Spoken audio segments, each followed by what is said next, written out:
여러분, 2020년 처음 시범사업을 시작했던 비대면 진료가 2일 의료법 개정안이 국회를 통과하면서 6년 만에 제도화됐습니다. 본격적으로 일상으로 들어오게 될 비대면 진료를 어떻게 이용할 수 있는지 문답 형식으로 정리했어요. 누가 이용할 수 있나요? 기본적으로 재진 환자가 비대면 진료의 대상입니다. 재진 환자랑 같은 의료기관의 일정 기간 내에 같은 증상으로 대면 진료를 받은 적이 있는 환자를 말해요. 해당 의료기관에서 처음 진료를 받는 초진 환자는 살고 있는 광역시도 내 의료기관을 이용한다면 비대면 진료를 받을 수 있습니다. 초진 환자에게는 약 종류, 처방일수 등이 제한돼요.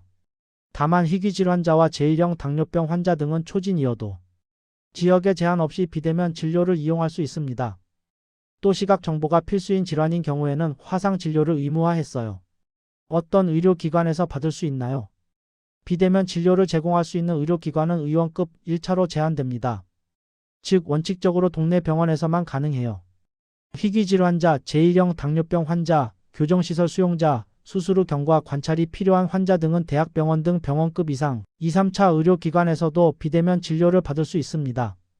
보건복지부가 비대면 진료만 전담으로 하는 의료기관이 등장하는 것을 막기 위해 전체 진료 중 비대면 진료 비율을 30%로 제한해 비대면 진료 전문병원 같은 곳은 찾아보기 어려울 전망이에요.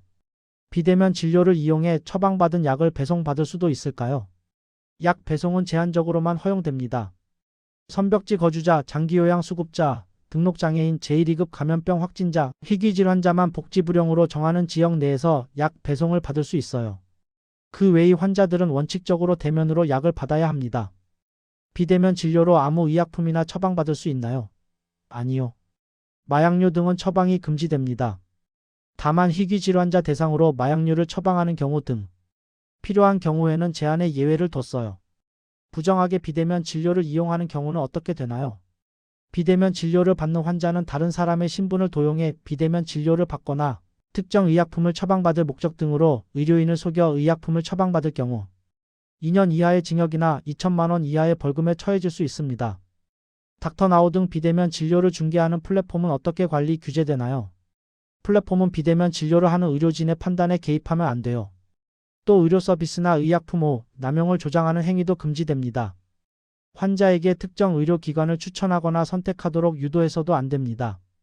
이를 어길 경우 3년 이하의 징역 또는 3천만 원 이하의 벌금에 처해질 수 있다는 조항도 마련됐어요.